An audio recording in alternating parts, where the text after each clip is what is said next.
করেন।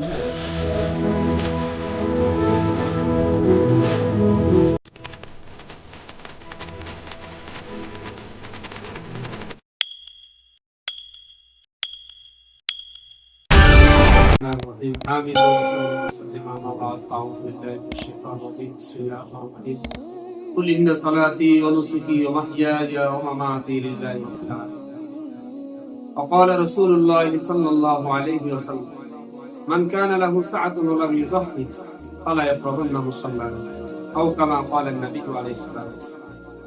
সম্মানিত শ্রোতাবৃন্দ, কুরবানি সিরিজের যারা প্রথম দ্বিতীয় পর্ব দেখেছি তাদেরকে আন্তরিক অভিনন্দন।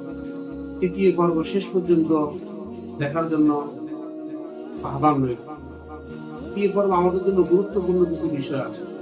কোরবানিটা আমরা কেন দিব, মানে এটার ফজিলত কি, কোরবানির জিনিসটা হলো কি, প্রথম এটা আমাদের জানার বিষয়। যে এই প্রশ্নটা আমাদের সাহাবীদের ভিতরে আসে। সাহাবীরা নবীজিকে প্রশ্ন করলো, হযরত সাঈদ বিন আরকাম রাদিয়াল্লাহু তাআলা, ইয়া রাসূলুল্লাহ কুরবানি জিনিসটা কি? তখন নবী সাল্লাল্লাহু আলাইহি ওয়াসাল্লাম নিজে উত্তর দিলেন, ক্বালু ফামালানা ফিহা ইয়া রাসূলুল্লাহ ক্বালা বিকুল শাই। যে কোরবানিটা হলো সুন্নাত আবি ইব্রাহিম, আমাদের পিতা ইব্রাহিমের আদর্শ। তারপর জিজ্ঞেস করলো, এটা আমাদের কি লাভ? ক্বালু ফামালানা ফিহা ইয়া রাসূলুল্লাহ, এটা আমাদের কি লাভ? তখন নবী সাল্লাল্লাহু আলাইহি ওয়াসাল্লাম উত্তর দিলেন, ক্বালা বিকুল শা'রাতিন মিনাস সুফিল হাসান, যে প্রত্যেকটা ফসলের বিনিময় তোমাদের আমলনামা নেকি রেখে দিবেন। সুবহানাল্লাহ। এই কারণে নবীজি সাল্লাল্লাহু আলাইহি ওয়াসাল্লাম বলেন অন্য হাদিসে, যে ব্যক্তি সামর্থ্যবান আছে কোরবানি দিল না, সে যেন ঈদগাহে না আসে। কত ধমক! কোরবানি এত গুরুত্ব।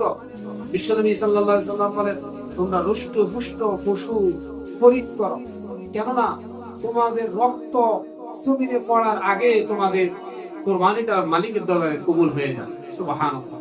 সম্মানিত প্রিয় শ্রোতাবৃন্দ, শুধু কি তাই, বিশ্বনবী সাল্লাল্লাহু আলাইহি ওয়াসাল্লাম আরো বলেন যে তোমরা যে কুরবানি দিবা, এই কুরবানির পশু, হাড্ডি, মাংস, গোবর সবকিছু কি আমাদের মাঠে, এগুলো তোমাদের জন্য পাবন হবে। সুবহানাল্লাহ।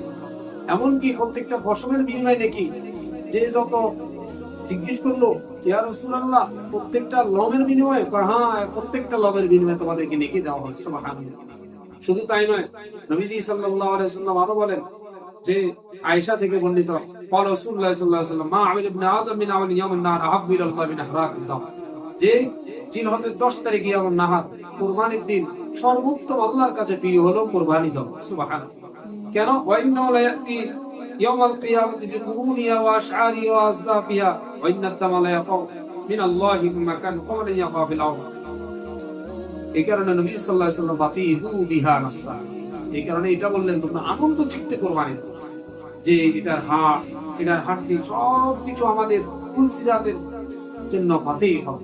শুধু তাই নয়, নবী সাল্লাল্লাহু আলাইহি ওয়াসাল্লাম আমাদেরকে আরো ফজিলত শিক্ষা দিচ্ছেন যে কোন ব্যক্তি যদি একটা রুষ্ট দেয় কিয়ামতের মাঠে, এটা তার জান্নাতে যাওয়ার জন্য বাহন হবে। সুবহানাল্লাহ। নবী সাল্লাল্লাহু আলাইহি ওয়াসাল্লাম আরো বলেন যে তোমরা কুরবানি দাও, যাতে করে তোমরা কোরবানি দিবা, এই কোরবানির সাথে তোমরা কোরবানির থেকে আরেকটা শিক্ষা হলো যে বিলীন করে দেওয়া, যে এত বিশাল বিশাল পশুগুলো আমাদের অধীনে, আমাদের অধীনস্থ, কিন্তু আল্লাহ যদি আমাদের অধীনস্থ না করে দিলেন, এই পশুকে আমরা নিয়ন্ত্রণ করতে পারতাম না। এই কারণে আমাদেরও একটা শিক্ষা নেওয়া উচিত যে আমরাও, আমাদের একটা রশি আছে, আমাদের প্রত্যেকের রশি কিন্তু মালিকের দরবার আছে। কবি এই কারণে বলেন, কাগজ কাট কর গুড়ি বানা কা উড়াতা হয় আসমান, গুড়ি বা ছাড়া কিয়া করেগা রশ্মি মাওলা কে হাত। আমরা ছোটবেলা বাল্যকালে প্রত্যেকে গুড়ি উড়াছিলাম কাগজ কেটে, আর গুড়ি উপরে উড়ে এদিকে এদিক গোপ্তা মারে, কিন্তু রশি কিন্তু মালিকের হাতে আছে। ঠিক তদ্রুপ আমরা দুনিয়ার চাকচিক্য পেয়ে যাদের সামর্থ্য আছে, তারা কোরবানি দেয় না, তারা ঠিকই পার্টি করে, ঠিকই জিজি করে, ঠিকই অন্যত্র তারা নাজায়েজ ফন্দায় কাজ করে, অথচ আমাদের প্রত্যেকের রশি মালিকের দরবার আছে। সেজন্য সমস্ত শ্রোতাবিন্দুদেরকে বলবো, আসলে কোরবানিটা আমরা দিব। কোরবানিটা খুব গুরুত্বপূর্ণ, যে কোরবানির অনেক ফজিলত আছে। এই কারণে আমরা প্রত্যেকে কোরবানি দিলে নিজের লাভ, প্রত্যেকটা কিছুর বিনিময় দেখি যে আল্লাহর কাছে ওই দিনে এটা হচ্ছে কোনো উত্তম আর কিছু নেই। তুমি যদি আরো লক্ষ টাকা, আরো কয়েকটা গরু যদি এর আগে দিয়ে দাও, বা ওই 12 তারিখের পরে দিয়ে দাও, তাহলে কোরবানি হবে না। শরীয়ত যেভাবে বলছে সে এভাবেই দিতে হবে।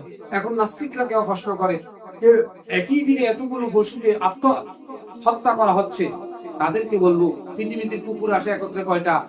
একাধিক আসে, কিন্তু এতে হারাম রয়েছে, সেটা থাকে না, বরকত হয় না। কিন্তু গরু দেয় একটা, কিন্তু এতে বরকত আছে।